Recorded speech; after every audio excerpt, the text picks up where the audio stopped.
John, architect extraordinaire, never expected to find love in an Egyptian tomb. He, a man of blueprints and concrete, found himself staring at a sarcophagus unlike any other, sleek, metallic, humming with an energy that sent shivers down his spine. This was no ordinary tomb. This was something else. The air hung heavy with the scent of dust and time. His fingers traced the intricate carvings on the sarcophagus, hieroglyphs, but not as he knew them. These were different, alien even. They whispered of a civilization far beyond human comprehension, a civilization that had mastered technology beyond imagination. His heart pounded a frantic rhythm against his ribs. This was a discovery for the ages, a secret hidden for millennia waiting for him. He could feel it in his bones. This tomb held something extraordinary, something that would change his life forever. John placed his hand on the sarcophagus lid. Cool, smooth metal met his touch, and a jolt of energy pulsed through him. The air crackled with energy, and the tomb seemed to hold its breath. He pushed the lid open, the ancient hinges groaning in protest. His breath hitched. Inside the sarcophagus lay a woman, not a desiccated corpse as he'd expected, but a woman of ethereal beauty. Her skin shimmered, a tapestry of stardust and moonlight. Her hair, the color of a raven's wing, cascaded around her like a silken waterfall. Her chest rose and fell with the whisper of a breath, alive. But that was impossible. She had been entombed for centuries, if not millennia. Yet, here she was, her chest moving in the rhythm of life. He reached out, his fingers trembling, and gently brushed a stray strand of hair from her face. Her skin was cool to the touch, smooth as polished marble. He drew back his hand, his mind struggling to grasp the reality before him. This was no Egyptian princess. This was something else entirely, something not of this world.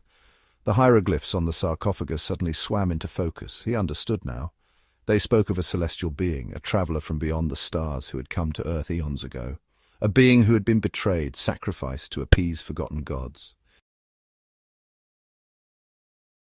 He watched, mesmerized, as the alien woman stirred. Her eyelids fluttered, long, dark lashes brushing against her cheeks. A soft moan escaped her lips, a sound both alien and strangely familiar. Her eyes slowly opened, revealing orbs the color of molten gold. They held a wisdom that spoke of eons, a depth that made him feel like a child looking into the universe's vast expanse. She blinked, her gaze sweeping over him. Confusion clouded her features, a flicker of fear in her golden eyes. He knew he must seem like a monster to her, a creature of nightmares. He raised his hands in a gesture of peace. "Don't be afraid," he whispered, his voice hoarse with emotion. "Who?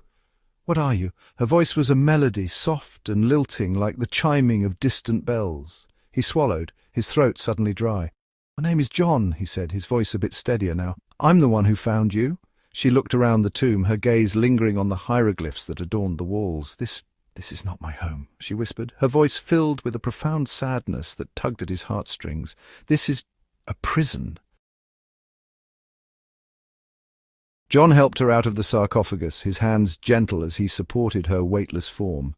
She moved with an ethereal grace, her feet barely seeming to touch the ground, as if she were a celestial being unaccustomed to the pull of gravity. Her eyes, wide with wonder and trepidation, drank in the sight of the modern world outside the tomb. The contrast was stark, almost jarring, the ancient world of pharaohs and pyramids colliding with the sleek lines of modernity. He watched her, his heart aching with a strange tenderness he couldn't explain. This woman, this alien being from a distant star, had awakened something deep within him, a protectiveness, a longing he couldn't quite understand. "What is this place?" she asked, her voice filled with wonder and a hint of fear. He smiled, a warmth spreading through his chest. "This is Earth," he said gently, "but not as you knew it. It's been a long time. Millennia, in fact." He saw the understanding dawn in her golden eyes. "I was betrayed," she whispered, her voice filled with a sorrow that echoed through the ages, "sacrificed to appease the gods." He reached out, his fingers brushing against her cheek. "It's over now," he said softly. "You're safe."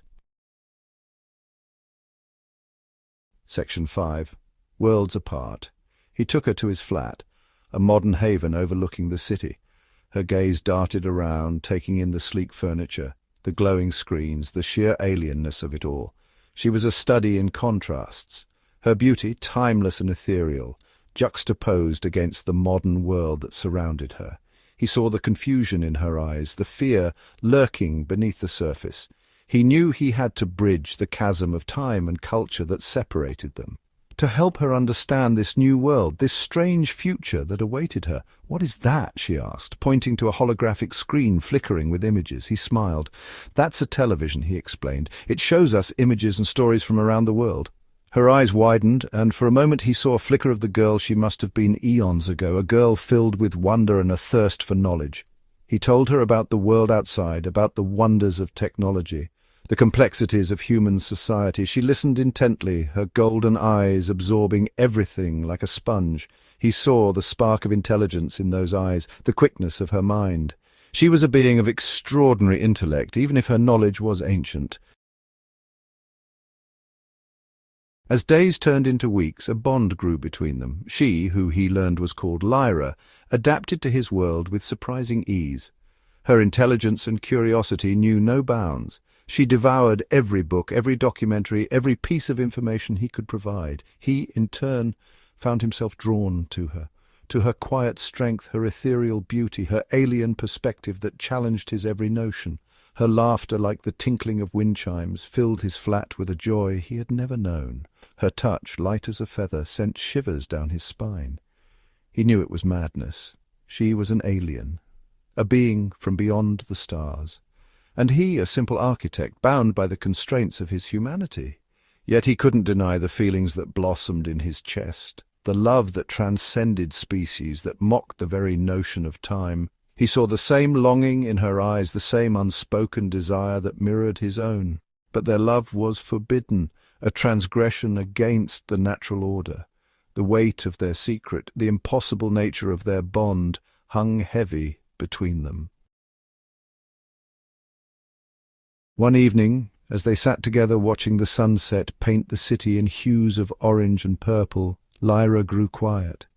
Her gaze, distant and filled with a familiar sorrow, was fixed on the ancient pyramids that stood on the horizon, stark silhouettes against the dying light. "They sacrificed me," she whispered, her voice barely audible, "to appease their gods, to bring rain to their crops."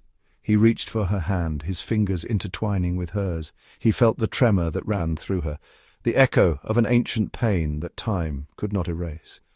"They feared what they did not understand," he said softly. "Your knowledge, your technology, it frightened them." She turned to him, her golden eyes shimmering with unshed tears. "Will you do the same?" she asked, her voice filled with a vulnerability that tore at his heart. He pulled her close, his arms wrapping around her fragile frame. "Never," he whispered into her hair. "You're not alone, Lyra, not anymore." He held her tightly, as if he could shield her from the pain of the past, from the fear that flickered in her eyes. The weight of their secret grew heavier with each passing day. John knew he couldn't keep Lyra hidden forever. She deserved to know the truth about her past, about the civilization she came from. He also knew that their time together might be limited, that the universe in its infinite wisdom might have other plans for them. He discovered a hidden compartment within the sarcophagus. Inside he found a device, sleek and humming with an eerie familiarity. It was a communication device, he realized, a beacon to the stars. With a heavy heart he showed it to Lyra. Her eyes widened as she recognized the device. A mix of longing and fear flickered across her features. "This can contact my people," she breathed, her voice trembling. "But it has been so long. I do not know if they will remember me." He cupped her face in his hands, his thumbs gently wiping away the tears that streamed down her cheeks. "The choice is yours, Lyra," he said softly. "Stay here with me or return to the stars. Whatever you decide, I will be by your side." They stood together on the rooftop of his building, the city lights twinkling beneath them like a sea of stars. The night sky was a vast, inky canvas dotted with 1,000,000 pinpricks of light. Lyra held the alien device in her hand, its surface pulsing with a soft, ethereal glow. She looked at him, her golden eyes filled with love. "I have found something precious here on earth," she whispered, "something worth staying for." He smiled, his heart soaring with joy. She activated the device, a beam of light shooting up into the night sky. He watched, his hand intertwined with hers as the stars seemed to shift and shimmer. A ship sleek and silver descended from the heavens. It hovered above them, bathing them in its ethereal light. She turned to him, her eyes filled with tears. "I love you, John," she whispered, "but my place, my duty, it lies among the stars." He kissed her, a long, lingering kiss that held all their love, all their sorrow, all their impossible dreams. Then, with a final, lingering look, she turned and boarded the ship. He watched as it ascended, disappearing into the vastness of space, a single tear tracing a path down his cheek. He knew, with a certainty that defied logic, that their love story wasn't over. It was merely beginning, written in the very fabric of the cosmos, waiting for the day their paths would cross again.